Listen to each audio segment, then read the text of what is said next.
even though for you at that time, maybe it was the right time, right moment, there are still lots of, I think, young illustrators, diverse illustrators trying to get in the industry, but finding it hard. They're hitting a publishing wall, as it were, because there are a lot of gatekeepers.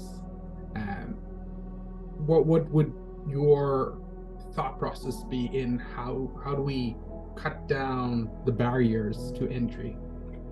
So I'm going to say something that I think might be a little bit controversial. Sure. Um, Having worked with illustrators, aspiring illustrators, people who say they want to get into the industry, I noticed that there is a problem on both sides. There's a Mm, problem with the industry in that there are these gatekeepers that you talk about, but I'm seeing the efforts being made to take that down.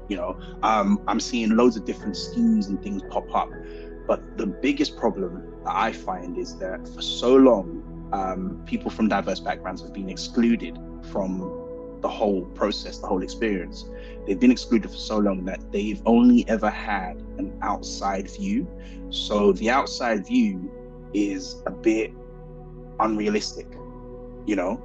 Um, Things happen as an oversimplification mm, of the work that we do as illustrators, right? People yeah. who say they want to be illustrators, who say they want to be children's book illustrators, for example, they don't understand the craft. Like they don't understand the craft. They oversimplify the craft, So when you see the level of work that they're bringing forward, it's really lacking in a lot of Mm, ways. Like they stuck to their comfort zones. And I'm self-taught, right? Like I did all those things. I studied those courses, but none of them were illustration. So yeah. to be an illustrator, I was self-taught. So I had to literally cobble together an education in illustration myself. Now, I was privileged because I did graphic design, and in graphic design, I learned what it is to dissect and break down imagery, but I didn't Mm, learn the craft of illustration. I had to learn that myself. Do you know what I mean? And I yeah. think my curiosity, my passion for it, my thirst for knowledge when it came to it, is what propelled me forward. And I don't think people are curious enough.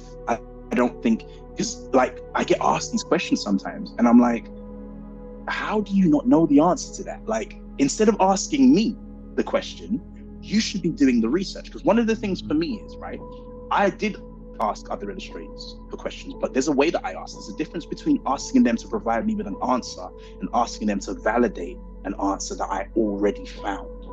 Do you get what I'm sure. saying? Yeah, There's a yeah, difference because asking them to provide you with an answer, your answers are going to be your answers. They work for you, you yeah. know? That's the thing about illustration. They work for you. So if I'm providing you with an answer, I'm providing you an answer that worked for me, that worked for my journey that I went on.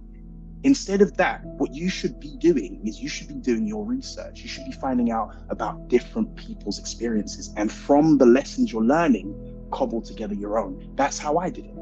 And that's not the only way to do it.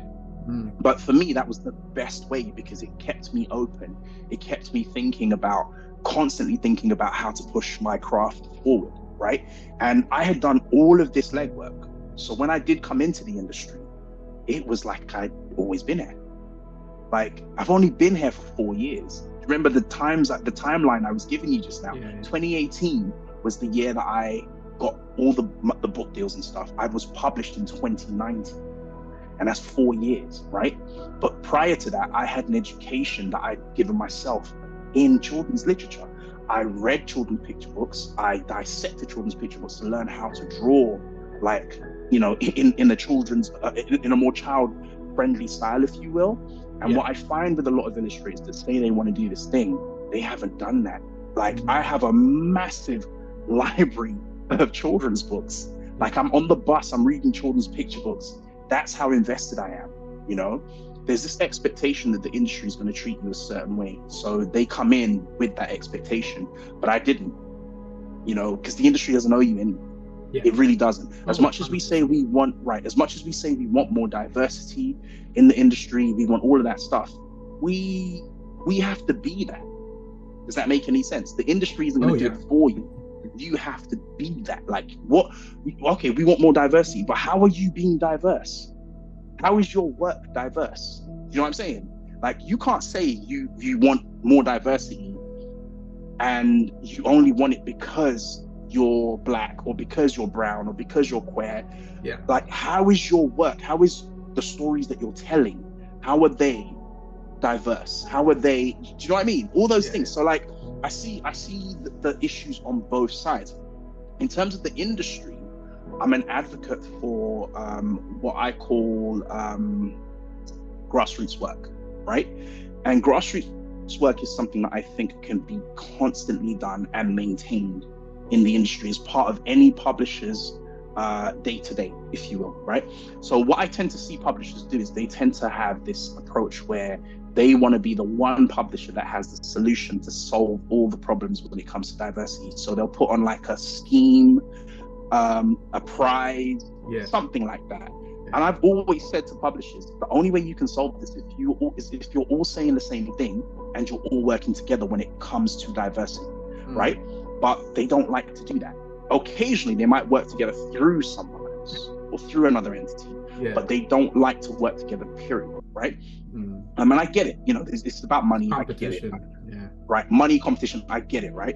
But that's the only way. And then there are grassroots things that I've done over the last few years that are easily implemented by publishers. One example was I was the Book Trust author illustrator in residence in 2022 last year, and as part of my 6-month residency I had a writers clinic, right? And what I did was I would donate every 2 weeks. I would have a writers clinic, which would be myself and an author or illustrator who would donate their time, and we'd spend like a Friday and a Saturday. We did 2 sessions every 2 weeks. We'd have a Friday and a Saturday in the evening, and for 2 hours we would sit with a group of 5 aspiring authors, and we would basically go through either a whole picture book with them that they've got, one of their picture books, or a chapter from a middle grade book if that's what they're submitting, and we'd go through it.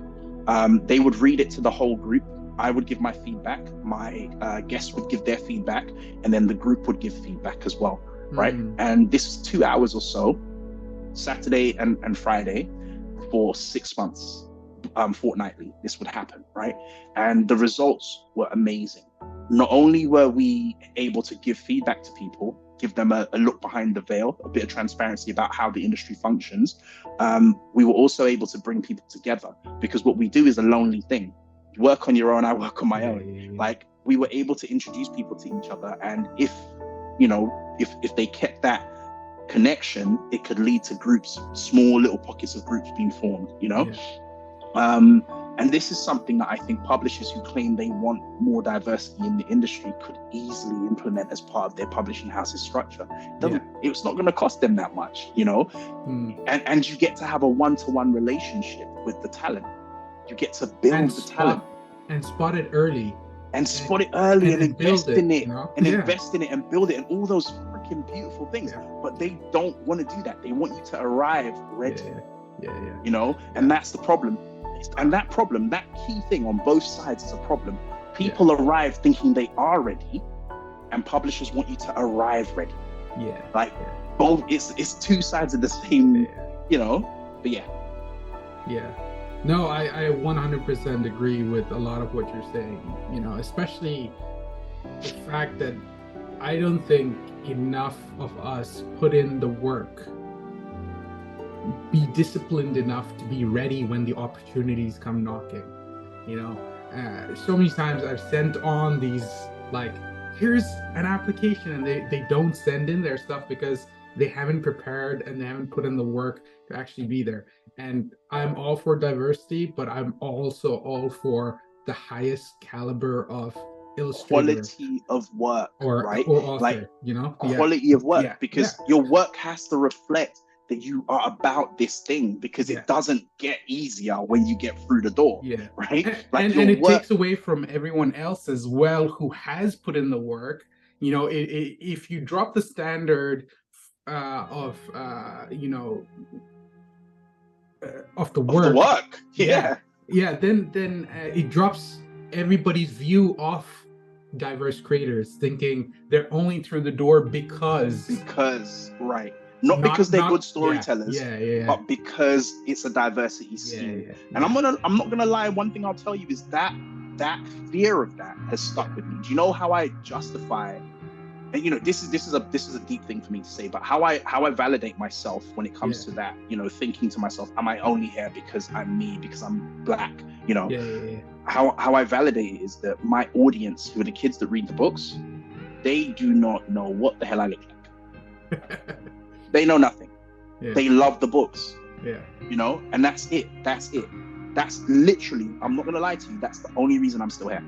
Right? Because the kids love the books. Because the way the industry does play up to me being black quite a lot, right? Like, asking me to come and chair this, be at this event, be at that. I see it. But I also know that my voice is needed in those spaces, right? But what keeps me from chucking it all in and just saying, screw this, I'm just going to go off and draw what I want, is the kids love the books, and kids don't know what I look like. I could be sitting there, and I've been sitting on the bus, kids like reading a well-read copy of Look Up. It's battered, but I'm like, oh, like, and the kid, I'm sitting there just looking, it's weird. Like, parents be like, you looking at my kid?